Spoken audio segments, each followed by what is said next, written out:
à l'ombre du baobab. Et bienvenue dans cette émission, dans le cadre du Salon du Mieux Vivre qui se tient dès aujourd'hui jusqu'à dimanche à Forum Fribourg. J'ai le plaisir d'accueillir deux conférenciers qui vont s'exprimer bien sûr ce week-end à travers plusieurs rendez-vous. Tout à l'heure, Marc-Yvo Boning qui va nous parler de l'amour, la libido et les huiles essentielles. Je rappelle que la 11e édition du Salon du Mieux Vivre se déroule dès aujourd'hui et jusqu'à dimanche à Forum Fribourg. Il est temps maintenant pour nous d'accueillir Marc-Yvo Boning. Bonjour. Bonjour Amaël. Marc, alors je dois dire aromathérapeute, en tout cas physiothérapeute aussi. Absolument, oui, c'est juste. Et auteur de quelques publications également. Alors avec vous, Marc, on va parler de cette conférence, l'amour, la libido et les huiles essentielles. Peut-être qu'on va commencer, avant de se lancer dans l'amour et la libido, parler dans le très simple et peut-être expliquer ce que c'est qu'une huile essentielle, parce que c'est vrai qu'on utilise ça à longueur d'année. Oui, c'est bien de faire des petits massages avec des huiles essentielles, d'en prendre ceci, cela, mais finalement, c'est quoi? À ne pas confondre, par exemple, avec une teinture mère, c'est pas la même chose. Exactement, alors c'est bien juste. C'est quoi une huile essentielle? Alors une huile essentielle, c'est une substance de plante déjà, et puis on va en fait prendre la plante. On peut prendre différentes parties de la plante, on peut prendre des écorces, on peut prendre des fleurs, on peut prendre des racines. On va ensuite les distiller dans un alambic. C'est pas exactement le même alambic pour faire une prune à Pékin qu'on connaît dans le canton. Et à travers cet alambic passe beaucoup de vapeur d'eau. La vapeur d'eau va entraîner les molécules qui sont présentes dans la plante. On va les retrouver de l'autre côté, très très concentrées, et ça donnera cette huile essentielle de plante. Donc c'est pour ça qu'on doit faire attention au dosage. Absolument. Que par exemple quand on est enceinte, on doit faire attention de ne pas utiliser telle ou telle plante parce que ça peut avoir des Il y en a effets. quelques-unes qui peuvent être embêtantes, tout à fait, oui, c'est juste. Et alors, j'aimerais que vous nous expliquiez, Marc, maintenant, comment ça fonctionne, une huile essentielle, dans notre corps. Parce que j'ai aussi vu une petite vidéo de vous sur le net, et c'est marrant parce que vous utilisez sans arrêt le mot magie. Une huile essentielle, c'est magique. Ça fait ci, ça fait ça, ça fait ci, ça fait ça, ça a plein de propriétés. Ça agit comment sur notre corps? Alors, de façon fort simple, à commencer, il y a des molécules dedans, des centaines de molécules dans une seule huile essentielle, des centaines de molécules différentes. Et puis, ces molécules vont être attrapées par des récepteurs à la surface de nos cellules, que ce soit dans des systèmes spécifiques, comme le système digestif, le système respiratoire, ou bien par des systèmes hormonaux, par exemple, qui vont eux-mêmes rebalancer les messages à l'intérieur de notre corps et agir en fait en tant que gâchette. Donc, les huiles essentielles seront captées à l'intérieur du corps et ensuite provoquer des fonctions ou elles-mêmes travailler, comme par exemple pour tuer les virus directement. Il y a un truc, vous dites aussi, c'est fou, une huile essentielle, c'est intelligent, ça sait exactement où ça doit aller dans le corps. Oui, ça c'est absolument épatant. C'est à se taper la tête contre les murs quand on sort de l'école de physiothérapie ou de n'importe quelle étude médicale ou paramédicale. On est paramétré à tout à fait autre chose et puis on se retrouve face à des substances qui effectivement font des petites magies. J'aime bien ce mot, effectivement. Ouais. Mais c'est-à-dire que, je sais pas, on a mal au coude, on se met de l'huile essentielle sur le genou, ça va aller au coude. Et ça va aller au coude, absolument. C'est un peu gros ce que si on a mal au coude gauche, ça va aller au coude gauche. Si on a mal au coude droit, le lendemain, il ira au coude droit. C'est vraiment ça. Ok. Comment vous êtes tombé, vous, dans la marmite des huiles essentielles, Marc? Avec un gros plouf, ça fait plein de bruit. Alors, au travers de temps avec des patients qui m'ont eux-mêmes amené des huiles essentielles et qui m'a rappelé les souvenirs d'enfance ensuite, parce que quand j'étais petit, j'allais cueillir du thuya dans le jardin quand j'étais malade, que je mettais sur des bols d'eau chaude, je mettais la tête par-dessus avec un grand linge et je devais respirer ça. Et puis, je suis vraiment tombé dans la marmite un petit peu plus tard, en fait, en prison, puisque j'ai soigné, j'étais physiothérapeute pour des prisons, et en prison, j'ai eu droit à un patient qui était lui-même distillateur d'huiles essentielles, un grand passionné, et ça permettait chaque fois que j'allais là-bas de l'évader pendant 1 heure chaque semaine. Et sa passion complète, elle était contagieuse. C'est très bien, c'est une belle alternative, effectivement, les huiles essentielles. Alors, vous me le disiez tout à l'heure en antenne, l'amour, la libido et les huiles essentielles, c'est une première conférence, en fait, à ce sujet. Oui, absolument, oui. Une conférence qui est née en fait d'une façon assez rigolote, puisque j'étais tranquillement posé dans un salon un jour où le directeur du Salon du Mieux Vivre, André Dunant, est venu vers moi et m'a dit, on a commencé à parler, etc. Puis il m'a parlé un petit peu de sujet, il m'a dit, donc t'aurais pas un livre sur ce sujet? Je dis non, j'ai jamais rien écrit dessus. Il m'a dit, mais t'aurais pas une petite publication, un petit quelque chose? Je dis non, pas du tout. Il me dit, est-ce que t'as déjà fait une conférence là-dessus?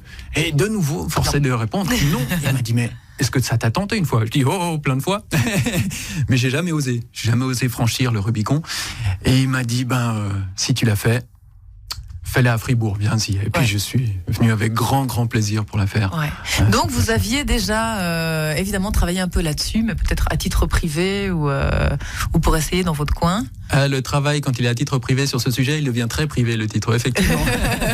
Je peux imaginer. Alors, qu'est-ce que vous avez... racontez-nous un petit peu comment vous avez établi cette conférence et qu'est-ce que vous allez nous apprendre ? Alors, apprendre quelques petites huiles essentielles, quelques petites plantes, quelques petites choses qu'on peut manger pour améliorer la libido, pour la stimuler, peut-être simplement certaines fois, ou pour stimuler le contact ou l'attraction vers quelqu'un. Et puis aussi voir un petit peu 2-3 choses rigolotes, un ou deux petits jeux, et comprendre un petit peu ce que les plantes veulent bien faire là, dans l'histoire. Parce que moi, ce qui me titille là-dedans, c'est que c'est vrai, quand on pense libido en général, on a plutôt tendance à se dire le blocage ou le problème, il doit plutôt être psychique que physique. Alors comment une huile essentielle va pouvoir pousser au niveau du corps l'attraction vers quelqu'un, ou le fait que tout à coup j'ai de nouveau envie ou plus envie? Déjà parce que les huiles essentielles travaillent beaucoup au niveau psychique. On sait que les huiles essentielles sont des très puissantes anti-stress pour certaines, qu'elles savent être sédatives, tonifiantes, etc. Et elles viennent de plantes, et les plantes, c'est de la vie. Et la vie, elle veut se maintenir. Si elle veut se maintenir, se reproduit. Il faut se reproduire, exactement. Et pour se reproduire, quand on est une fleur, qu'est-ce qu'il faut faire? Il faut attirer l'insecte. Et quand on veut attirer l'insecte, il faut se pomponner, se rendre joli, se mettre du lipstick, se mettre un petit peu de parfum. C'est ce que font les fleurs. Elles se mettent du lipstick, elles deviennent toutes roses. Elles se mettent du parfum, elles sentent bon les huiles essentielles. Et puis, les insectes viennent vers elles. Elles sont attirées vers elles. Alors, elles ont cette expérience de plusieurs millions d'années d'attraction, d'attirer, d'aguicher, de draguer d'une certaine façon. C'est joli, c'est très joli tous ces liens qu'on peut faire, effectivement, entre les fleurs et les filles. Je vous ai coupé, Marc, pardon, continue. C'est tout bon, j'ai encore un bras. Alors, les huiles essentielles, elles vont donc travailler encore dans ce sens-là, notamment dans le sens du parfum, avec leur capacité de parfumerie. La parfumerie est un secteur de l'industrie, qu'elle soit chimique ou naturelle, qui est en plein essor. Crise économique, mais on continue à s'acheter des parfums à tire-larigot de droite à gauche tous les jours. Et du lipstick. Et pourquoi? Parce que ça marche. Parce que ça marche. Alors Marc, dans le petit intitulé de la conférence, vous écrivez les huiles essentielles stimulent l'ouverture du cœur. Alors c'est une jolie image, mais ça veut dire quoi? C'est une bonne question. Stimuler l'ouverture du cœur, ça veut dire stimuler l'envie d'aller vers l'autre. Déjà, l'envie d'aller vers l'autre ou l'envie de recevoir l'autre. Ça va toujours dans deux sens.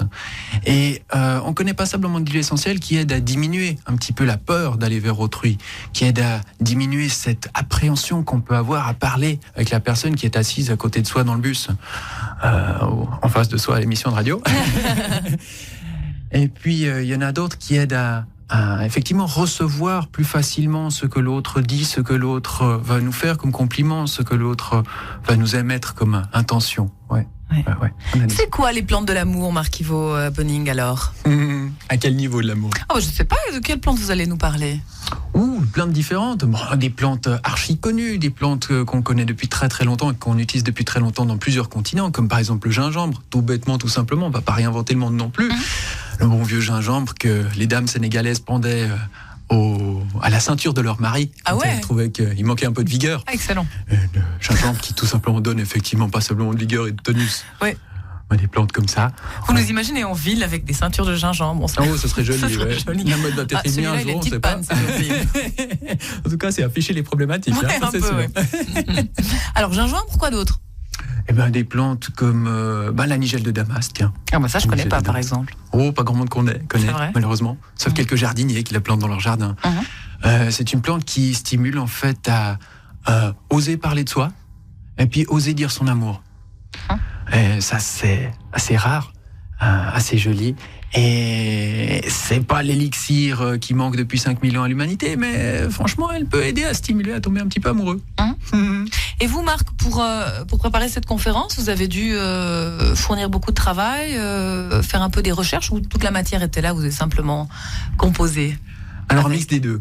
Un mix des deux. Par contre, le mot travail, j'aurais de la peine à l'utiliser. Le mot travail vient du latin tribalium, qui est en fait un espèce de trépied sur lequel on posait les gens pour pouvoir les torturer. Après, on se demande pourquoi on n'est pas heureux quand on va au travail. C'est fou, ça. Mais franchement, travailler sur une conférence sur la libido et l'amour, comme travail, ça va. C'est assez agréable. Mais oui, alors, il y avait un certain nombre d'informations qui étaient déjà connues, puisque ça fait 10 ans, 15 ans que je travaille nuit et jour sur les plantes. Mais je suis allé approfondir le sujet. C'est pas vous aussi qui donnez dans une petite vidéo les racines du mot thérapie? Oui, tout à fait. Qui sont? Therapeion, en grec. Ouais. C'est une racine commune au mot écuyer, Ouais, c'est ça. qui signifie remettre en selle. Et les plantes aident assez souvent à remettre les gens en selle. Elles font pas à la place d'eux, mais elles aident à remettre en selle. Eh ben, j'ai découvert ça grâce à vous. Ah, bah, chouette. C'est bien, non? Non, c'est bien de le savoir. Je trouve ça super. Alors, donc vous allez nous présenter quelques plantes pendant cette conférence. Quoi d'autre? Vous allez nous montrer des massages, des jeux érotiques? On va peut-être pas aller jusqu'à tous se masser ensemble dans la salle, mais on va voir quelques petits jeux, effectivement. C'est parce que je voulais dire attention. Ne me faites pas dire ce que j'ai pas dit. Non mais racontez-nous. Alors, il y aura effectivement quelques petits jeux. On va plutôt se stimuler à interagir un petit peu pendant la conférence. Et puis, à voir des choses ludiques plus que juste des choses théoriques, à utiliser telle plante pour tel problème, pour ouvrir telle chose, etc. Voir un petit peu ce que la nature fait, voir plein de petites photos. Moi, j'aime bien montrer des photos.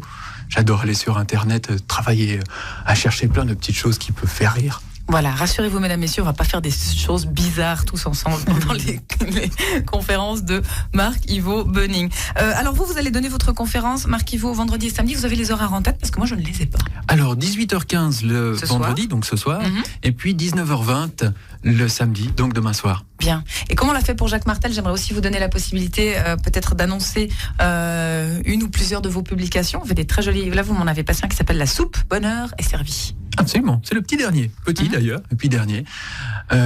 Une petite publication qui est en fait cette fois une histoire. J'aime bien publier des livres techniques sur l'aromathérapie et les plantes. Cette fois, c'est une petite histoire. Découvrir un petit peu le laisser venir. On parle tellement souvent du lâcher prise. Tout le monde essaye de lâcher prise. Et puis finalement, on arrive rarement à lâcher prise. Et le jour où quelqu'un lâche prise et puis qu'on le félicite, on lui donne une bouteille de vin pour le féliciter, eh ben, il va pas la lâcher. Donc il a déjà perdu. Alors, une petite histoire, un petit manuel d'anti-lâcher prise cette fois. Alors, à contre-courant. Donc le laisser venir. Voilà. Le lâcher prise et le laisser venir. Très jolie formule là aussi. Est-ce que vous avez aussi, Marc, un site internet sur lequel on peut vous retrouver, vous suivre ou que sais-je? Absolument. www.aromark.com. Aroma comme aromathérapie et marque comme marque. Très bien. Marc-Yvo Boening, donc rendez-vous avec vous ce soir et demain au Salon du Mieux Vivre à Forum Fribourg. Merci à vous d'être venu nous voir ce matin. À l'ombre du Baobab, ça continue tout à l'heure avec un artiste.